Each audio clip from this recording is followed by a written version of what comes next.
Our guest today isn't exactly a professional New Zealand comedian, but very much a comedian in his own right. Patrick Salmon is an advocate and public voice for the well-being of Māori. You might know him from his extremely watchable presence on Instagram. He was a delight to talk to. He was open and honest about smoking, with lots of relevant knowledge. Please enjoy our chat with Patrick Salmon. And at the end of the episode, don't forget to fill out the survey for a chance to win a pair of Bose AirPods. Just click the link below.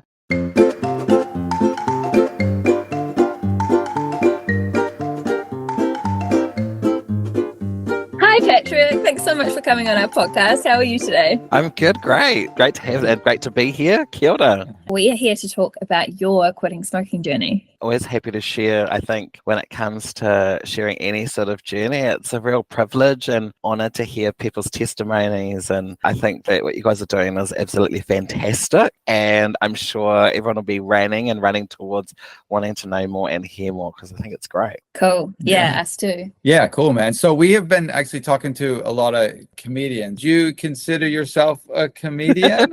I personally don't consider myself a comedian, however, or self-proclaimed comedian. Right. But I do know that people tend to put that as a virtue of mine to the forefront. Okay. And it's about having a good laugh and right. being light with things, but also not taking life too seriously, but understanding the seriousness of life and being able to have that balance. That's quite hard case. Yeah, totally. I mean, it's much better than calling yourself a comedian and nobody else considering yourself a comedian. But we are here to talk about, smoking and your journey. So can you remember your first cigarette? I do. Actually, when it comes to smoking itself, one of my first memories, actually, even before I remember this, I've got a photo of myself, my great-grandmother, and my great-great-grandmother, and I must be about 10 months old, and I'm sitting on my great-grandmother's lap, and both of them have cigarettes in their hands, and they're on the couch, and, they're laughing and whatnot. But I also have an association, as a kid, to the smell of cigarette. My grandmother who raised me, her hug, that feeling of protection and guardianship, to me, it was associated with the smell of cigarette and Red Door perfume. I think that was a big thing back in the 80s, early 90s, Red Door perfume and the smell of cigarette. And, my grandmother would always be cooking. She would always have an ashtray on the bench, smoking at the dinner table.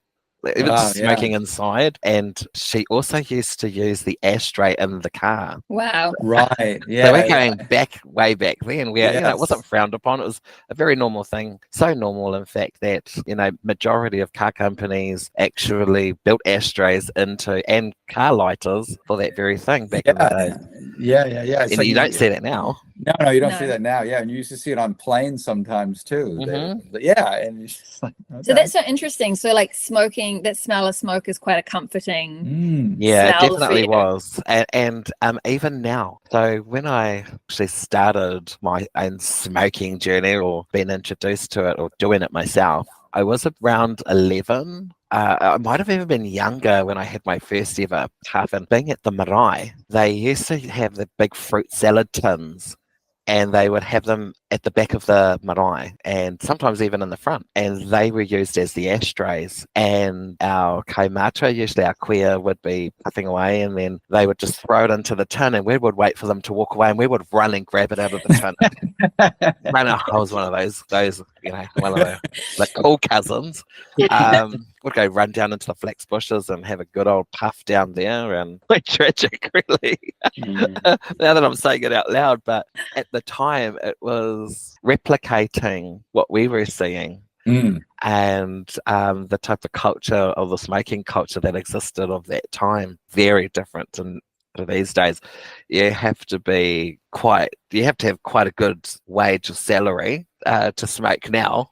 Yes. Yeah. So what's it like on the marae now? Well, majority of marae are Aiwahi Kore, where I'm from in Ngāti Awa. Bay of Plenty. All our marae have an Auahi Kore commitment and journey, not just as our own tikanga, but also written into our marae policies. And we have signage. Some marae have designated areas because it's also not about punishing our people with burdening them with shame and all of that. I think what we've done is we've taken a whole new, a different approach, which was just around being very clear and focusing on mokopuna. And Right.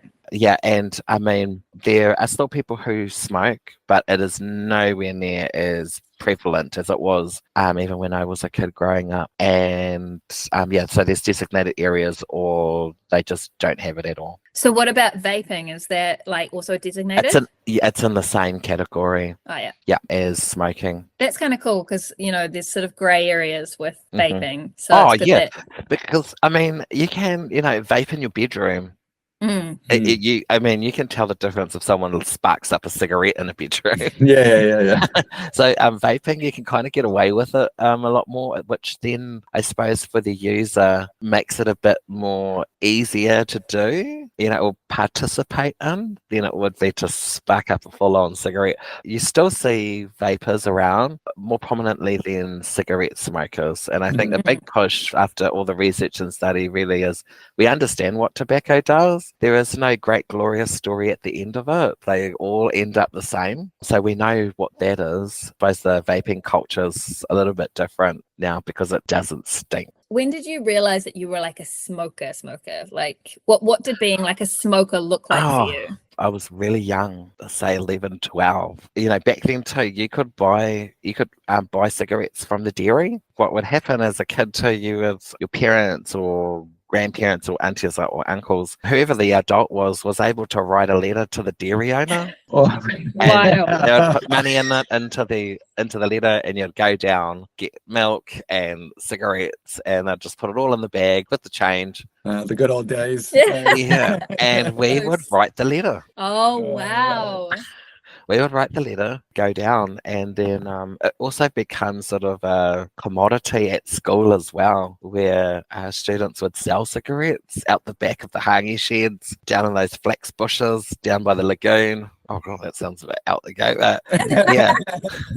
I think they were 50 cents or $1. Oh, they went up to $1 when I was at college. Like, they were about 50 cents, I think, at intermediate. And people used to buy them. So it becomes sort of a lifestyle for some, a business or a job. Well, you're like, I can make money and then spend some of it on more cigarettes. And yeah, I could do cigarettes, lunch. You're funding your smoking habit. Like you just have to buy the first packet and then you're off. And then you're off. And there's a type of mana that was attached to being like there was sort of like an independence at some level.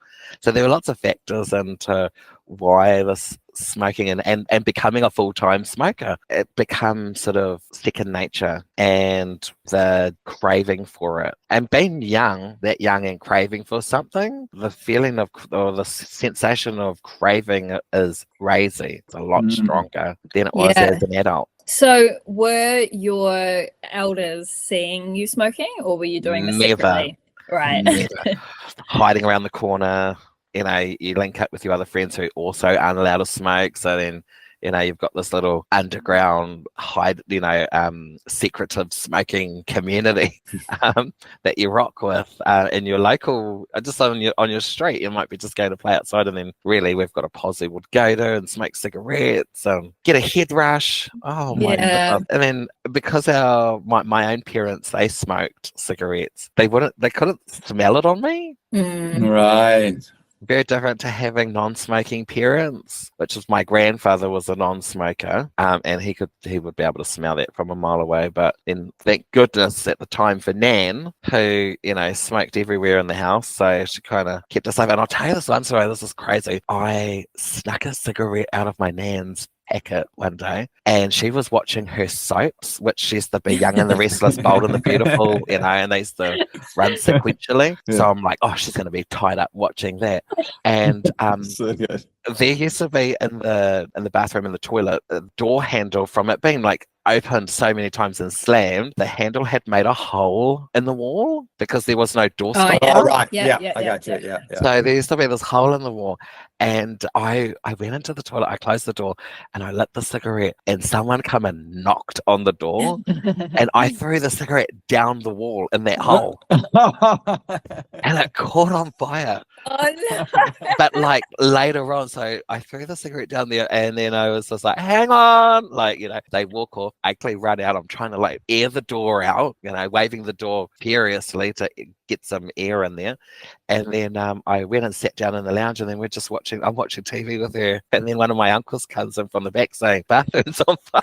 And because my cousin was a carpenter, they thought it might have been one of his dodgy patch jobs, that something's happened with the wiring or something. Never confessed that till this moment. Oh, so Whoa. they never found the source of the fire. No, and because I'm just a kid at the time, so I don't know anything. That is a wonderful story.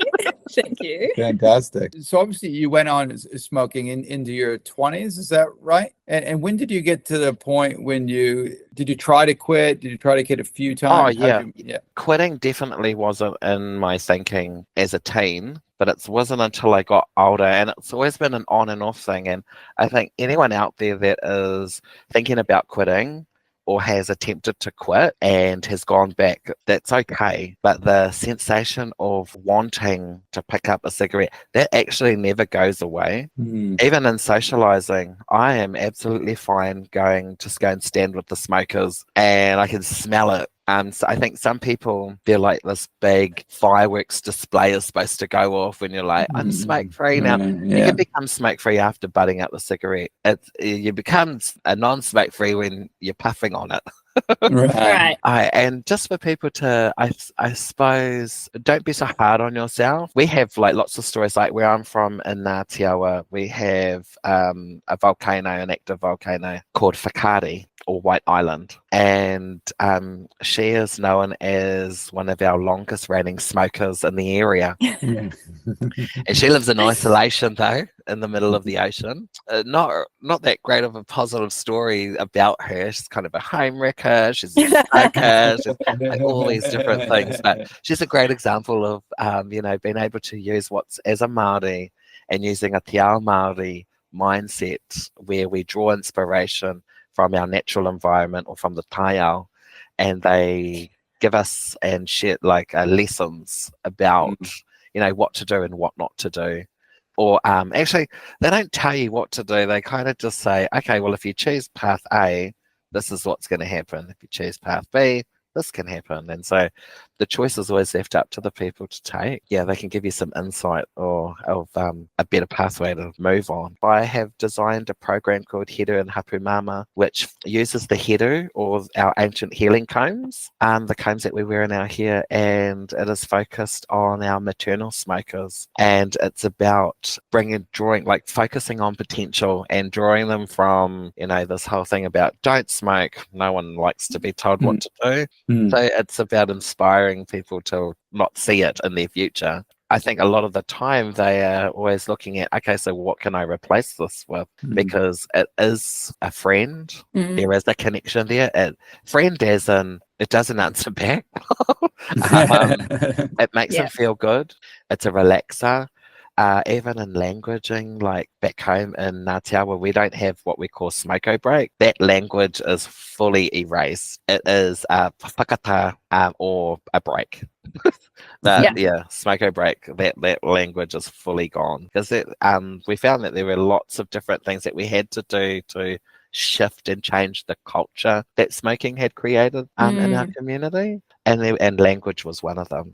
So what kind of things had you suggested to like Hapu Mama for things that they could do instead of smoking? Yeah, one of them is definitely remembering and reminding people around their own sacredness, so their own tapu. They are the holders of the most ancient home in civilization, which is the whare tangata, the womb. And it's the most ancient of ancient home. It is about being able to be in a place and an environment that ensures that space is kept pristine. Everyone knows that smoking's bad. We don't need to drill that anymore. Like everyone knows that, but there was something else that still validates it in one's life. and we wanted to find out what it was, and we found it. And in one way, an easy way to sum it up, and I've given you a real shallow version of it, but it was around self-worth. It definitely comes back to self-worth. And some people will still beat themselves up. They might be smoke-free for a month, and then they decided to go out and get on the grog with mates on the weekend and ended up, having a cigarette and then beating themselves up about it. But you just, get over yourself. Yeah. It's an ongoing thing. And it's also addiction that we're dealing with here. Mm-hmm. Addiction is very different to someone who just wants to do it. Yeah. There's biochemistry involved, where receptors, when they open, that's the biological action of craving, and they're waiting for the nicotine to come to them, and they look like little claws all along the brain, and it's quite crazy really when you think about it. There's a lot available at the moment for people who do want to jump on that waka, and you just find what fits with you, what suits you, and do that. I feel like you've just given some amazing advice there. that's Probably awesome. the best advice we've had so far. That's all we had really to ask. Yeah. Thank you so much for your time. Oh, you're so welcome. That was awesome. Kia ora. Thanks, Kia Patrick. ora. Patrick. Ka kite. We hope you enjoyed that episode of Comedians Quitting. Please don't forget to fill out the survey in the link below for your chance to win a pair of Bose AirPods. Every episode listened to and every survey filled out is another chance to win.